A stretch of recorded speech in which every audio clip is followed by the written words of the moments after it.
Chapter 28. Curdie's Guide. Just as the consolation of this resolve dawned upon his mind, and he was turning away for the cellar to follow the goblins into their hole, something touched his hand. It was the slightest touch, and when he looked he could see nothing. Feeling and peering about in the grey of the dawn, his fingers came upon a tight thread. He looked again and narrowly, but still could see nothing. It flashed upon him that this must be the princess's thread. Without saying a word, for he knew no one would believe him any more than he had believed the princess, he followed the thread with his finger, contrived to give Luty the slip, and was soon out of the house and on the mountain side, surprised that, if the thread were indeed the grandmother's messenger, it should have led the princess, as he supposed it must, into the mountain, where she would be certain to meet the goblins, rushing back enraged from their defeat. But he hurried on, in the hope of overtaking her first. When he arrived, however, at the place where the path turned off for the mine, he found that the thread did not turn with it, but went straight up the mountain. Could it be that the thread was leading him home to his mother's cottage? Could the princess be there? He bounded up the mountain like one of its own goats, and before the sun was up, the thread had brought him indeed to his mother's door. There it vanished from his fingers, and he could not find it, search as he might. The door was on the latch, and he entered. There sat his mother by the fire, and in her arms lay the princess, fast asleep. "Hush, Curdie," said his mother. "Do not wake her. I am so glad you've come. I thought the cobs must have got you again." With a heart full of delight, Curdie sat down at a corner of the hearth, on a stool opposite his mother's chair, and gazed at the princess, who slept as peacefully as if she had been in her own bed. All at once she opened her eyes and fixed them on him.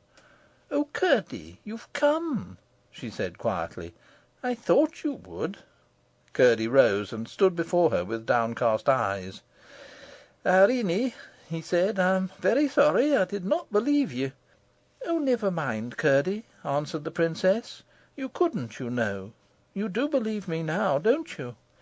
"I can't help it now. I ought to have helped it before." "Why can't you help it now?" "Because, just as I was going into the mountain to look for you, I got hold of your thread, and it brought me here." "Then you've come from my house, have you?" "Yes, I have." "I didn't know you were there." "I've been there 2 or 3 days, I believe." "And I never knew it. Then perhaps you can tell me why my grandmother has brought me here. I can't think. Something woke me, I don't know what, but I was frightened, and I felt for the thread, and there it was. I was more frightened still when it brought me out on the mountain, for I thought it was going to take me into it again, and I liked the outside of it best. I supposed you were in trouble again, and I had to get you out, but it brought me here instead. And, oh, Curdie, your mother has been so kind to me, just like my own grandmother." Here Curdie's mother gave the princess a hug, and the princess turned and gave her a sweet smile, and held up her mouth to kiss her. "Then you didn't see the cobs?" asked Curdie. "No, I haven't been into the mountain, I told you, Curdie." "But the cobs have been into your house, all over it, and into your bedroom, making such a row. What did they want there? It was very rude of them." "They wanted you, to carry you off into the mountain with them for a wife to their prince, Harelip." "Oh, how dreadful!" cried the princess, shuddering. "But you needn't be afraid, you know. Your grandmother takes care of you." "Ah, you do believe in my grandmother, then? I'm so glad. She made me think you would some day." All at once Curdie remembered his dream, and was silent, thinking. "But how did you come to be in my house, and me not know it?" asked the princess. Then Curdie had to explain everything: how he had watched for her sake, how he had been wounded and shut up by the soldiers, how he heard the noises and could not rise, and how the beautiful old lady had come to him, and all that followed. "Poor Curdie, to lie there hurt and ill, and me never to know it!" exclaimed the princess, stroking his rough hand. "I would have come and nursed you if they had told me." "I didn't see you were lame," said his mother. "Am I, mother? Yes, I suppose I ought to be. I declare I've never thought of it since I got up to go down among the cobs." "Let me see the wound," said his mother. He pulled down his stocking.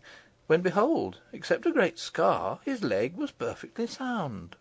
Curdie and his mother gazed in each other's eyes, full of wonder, but Irene called out "I thought so, Curdie. I'm sure it wasn't a dream. I'm sure my grandmother has been to see you.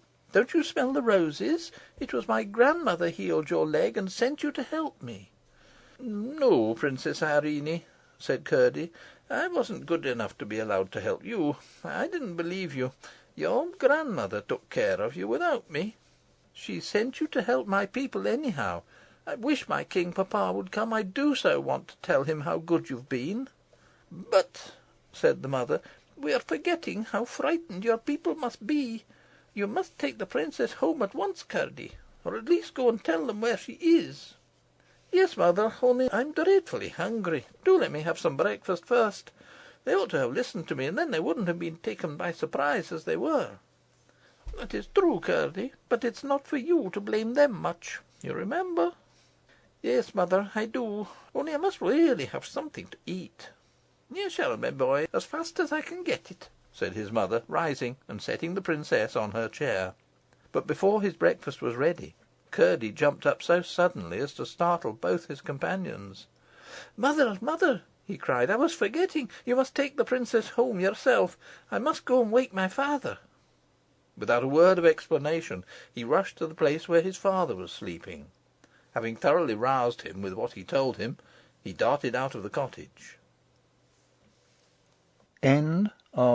Chapter 28